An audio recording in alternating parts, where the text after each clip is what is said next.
पूर्णिमा का जो चंद्र है वो विशाल का है और उस चंद्र की पूर्णता में हमारी अभिलाषाएं भी पूर्ण हो। आप आस्था चैनल के माध्यम से जितने लोग कथा सुन रहे हैं, फेसबुक यूट्यूब पर जितने कथा सुन रहे हैं और कुबेरेश्वर धाम में जितने कथा सुन रहे हैं, आप में से कितने लोग हैं जो पूर्णिमा का व्रत करते हैं? जो माताएं करती हो जरा हाथ उठाइए। पूर्णिमा का व्रत जो करते हो ना आप लोग, रखिए। अब पूर्णिमा के व्रत में आपने कई बार किताब पढ़ी होगी पूर्णिमा की, या आपने व्रत किया होगा, या पूर्णिमा का व्रत आप धारण करे होगे, तो उसमें पूजन कौन से भगवान की? पूर्णिमा के व्रत में किस भगवान की पूजन होती है? तो कहा पूर्णिमा के व्रत में केले के खंभ लगाकर पूर्णिमा का जो उद्यापन होता है, पूर्णिमा की जो पूजन होती है, उस पूजन में शंकर और पार्वती की पूजन की जाती है। शिव और नारायण की पूजन करी जाती है, शंकर और पार्वती का स्मरण किया जाता है।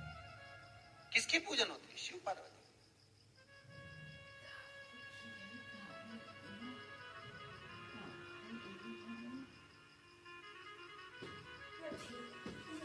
क्यों शंकर और पार्वती का पूजन क्यों करा जाता है पूर्णिमा के व्रत में? क्योंकि शिव और माता पार्वती ही केवल एक ऐसे हैं जिन्होंने अपूर्ण लक्ष्मी को भी पूर्ण बना दिया था। किसको पूर्ण बनाया है? लक्ष्मी। शरद पूर्णिमा के दिन अगर आप शंकर भगवान को एक लोटा पानी अगर शिव को समर्पित कर रहे हो, श्वेत पुष्प को रखकर शंकर जी के ऊपर सफेद फूल को चढ़ाकर अगर एक लोटा जल भी, एक पात्र जल भी शंकर को समर्पित कर रहे हो, तो ये लक्ष्मी के लिए ही तो कर रहे हो। और कौन सी लक्ष्मी? पूर्ण लक्ष्मी। पूर्ण लक्ष्मी। आपको पहले भी कथा में कहा, एक बार भगवान विष्णु के सामने लक्ष्मी मैया ने बहुत तेज स्वर में कह दिया था, नारायण, दुनिया के लोग आपका नाम जपते हैं, दुनिया के लोग नारायण नारायण करते हैं, दुनिया के लोग आपका भजन करते हैं, पर सत्य मायने में कहूं ना तो मेरे बिना दुनिया के लोगों की नहीं चल सकती। मेरे बिना दुनिया नहीं चल सकती, संसार मेरे बिना नहीं चल सकता। भगवान विष्णु ने कहा, ये तो गलत है लक्ष्मी आपका कहना। एक दिन लक्ष्मी को अहंकार आ गया। अहंकार के संबोधन जब माता लक्ष्मी करने लगी तो भगवान उसी समय पर भगवान विष्णु को क्रोध आ गया और भगवान विष्णु ने कह दिया, लक्ष्मी तो इतनी बड़ी बड़ी बात कहती है कि तेरे बिना नहीं रह सकती संसार। मैं तुझे कहता हूं लक्ष्मी, तू अपूर्ण है। तू अपूर्ण है तो पूर्ण कब हो गई?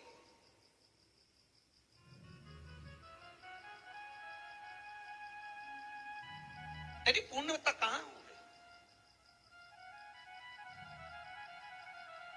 लक्ष्मी की आंख से आंसू बहने लगे। आज आपने मुझे अपूर्ण कहा है।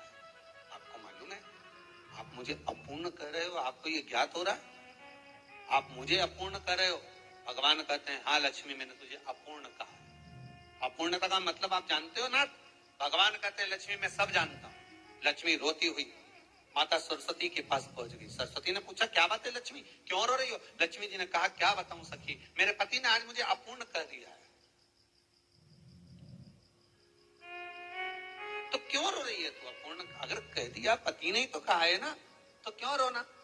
चल मेरे साथ। और सरस्वती मैया माता लक्ष्मी को लेकर सीधे पहुंच गई माता पार्वती के यहाँ। माता पार्वती के यहाँ जब पहुंची, माता पार्वती ने लक्ष्मी जी को देखा और सरस्वती को देखा तो पूछा कि बात क्या है, क्या हो गया ऐसा, क्या हुआ, क्या है ऐसा जो तुम दोनों आज मेरे पास में आई? क्या हुआ? पार्वती जी कुछ बोलती, शिव जी का ध्यान माता सरस्वती की ओर और लक्ष्मी की ओर गया और भगवान शंकर जान गए कि आज भगवान नारायण ने लक्ष्मी जी को अपूर्ण कहा है। अब देखें माता पार्वती क्या कर सकती है, इसको पूर्ण बनाने के लिए करेगी क्या? क्या हुआ? माता सरस्वती जी बोली, लक्ष्मी को अपूर्ण कर दिया। अपूर्ण कर दिया? हाँ, तो क्या सोचना उसके लिए? इसको मैं अभी पूर्ण बना देती हूँ। माता जगत जननी पार्वती ने गोदी में विराजमान गणेश जी को उठाया और उठाकर लक्ष्मी जी की गोद में दे दिया। ले लक्ष्मी, आज से तू पूर्ण हो गई। लक्ष्मी, आज से तू पूर्ण है। गोदी में जब तक संतान नहीं है तो नारी को लोग अपूर्ण समझते हैं। पर माता पार्वती जी ने संपूर्ण ब्रह्मांड में एक सिद्धता प्रदान कर दी कि अपने गोदी के लाल को, अपने गोदी के पुत्र को माता ने लक्ष्मी की गोद में देकर लक्ष्मी को पूर्ण बना दिया। वो दिन कौन सा था? यही शरद पूर्णिमा का दिन था। कौन सा दिन? आवाज पकड़ यही पूर्ण कर। केवल अमृत ही नहीं बरसता, शरद पूर्णिमा के दिन लक्ष्मी भी बरसती। लक्ष्मी पूर्णिमा के कितने व्रत होते हैं? बोलते जाओ, जरा जल्दी जल्दी बोलो। पूर्णिमा के नारियों को, स्त्री वैधव्य नहीं होना चाहती है, उस नारी को पूर्णिमा के कितने व्रत करना चाहिए?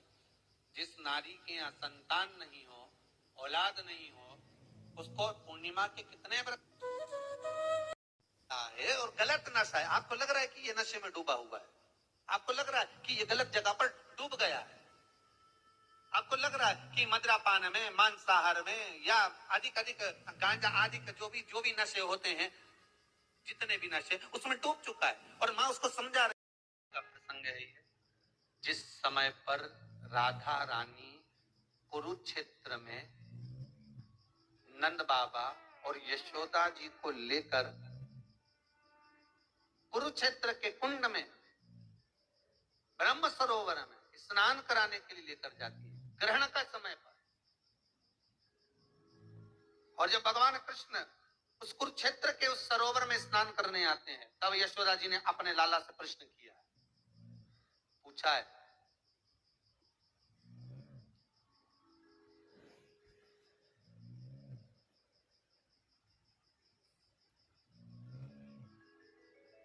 कि नारी वैधव्य होकर ना मरे,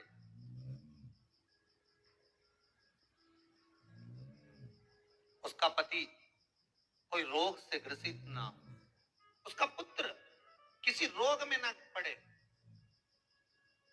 अरे भाई, कितना सुंदर संवाद लिखा है। अगर किसी माता का पुत्र मान लो किसी नशे में डूबा हुआ है, कोई नशा कर रहा है और गलत नशा है, आपको लग रहा है कि ये नशे में डूबा हुआ है, आपको लग रहा है कि ये गलत जगह पर डूब गया है, आपको लग रहा है कि मदिरापान में, मांसाहार में या अधिक गांजा आदि जो भी नशे होते हैं, जितने भी नशे, उसमें डूब चुका है। और माँ उसको समझा रही है, तू नशे में मत डूब, तू इस काम को मत कर, तू ये गलत कर्म मत कर।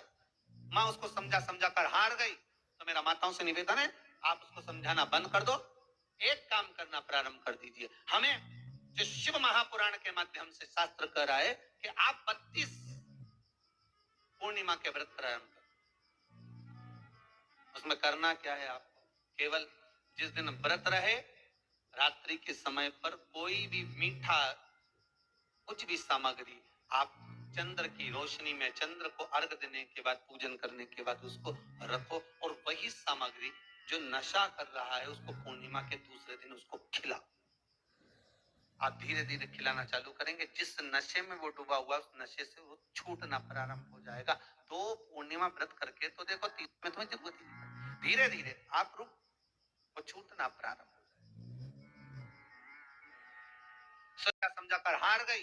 तो मेरा माताओं से निवेदन है, आप उसको समझाना बंद कर दो, एक काम करना प्रारंभ कर दीजिए। हमें जो शिव महापुराण के माध्यम से शास्त्र कह रहा है कि आप 32 पूर्णिमा के व्रत प्रारंभ कर। उसमें करना क्या है? आपको केवल जिस दिन व्रत रहे, रात्रि के समय पर कोई भी मीठा, कुछ भी सामग्री आप चंद्र की रोशनी में, चंद्र को अर्घ देने के बाद, पूजन करने के बाद उसको रखो, और वही सामग्री जो नशा कर रहा है उसको पूर्णिमा के दूसरे दिन उसको खिलाओ।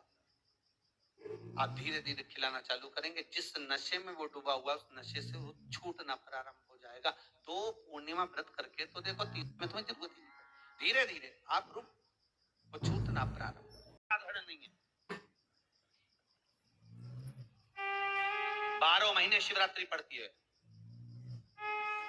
12 महीने में प्रदोष पड़ते हैं, पर 12 महीने हम उसका महत्व ही नहीं जानता।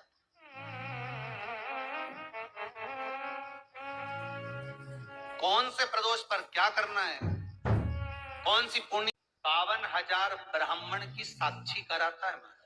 बहुत ध्यान देना, पीपल के वृक्ष में स्वयं नारायण का, मेरे कृष्ण का वास है। स्वयं भगवान गीता के अंतर्गत कहते हैं कि मैं पीपल का वृक्ष हूं, नारायण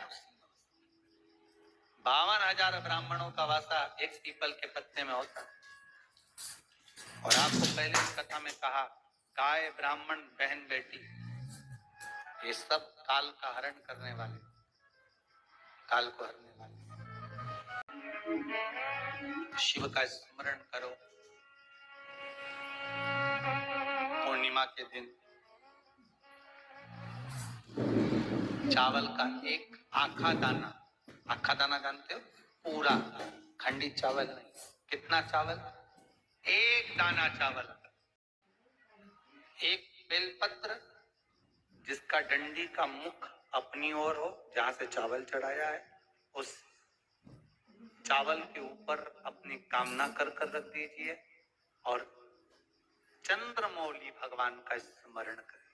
कौन से भक्त कर शिव जी पर एक लोटा पानी, एक जल पात्र न करेंगे। शिव उपासना के लिए जितनी 12 महीने में पूर्णिमा पड़ती है, तो समझे कि पूर्णिमा का महत्व क्या है। हम उसका महत्व समझे कि शंकर और चंद्र का रिश्ता क्या है, संबंध क्या है।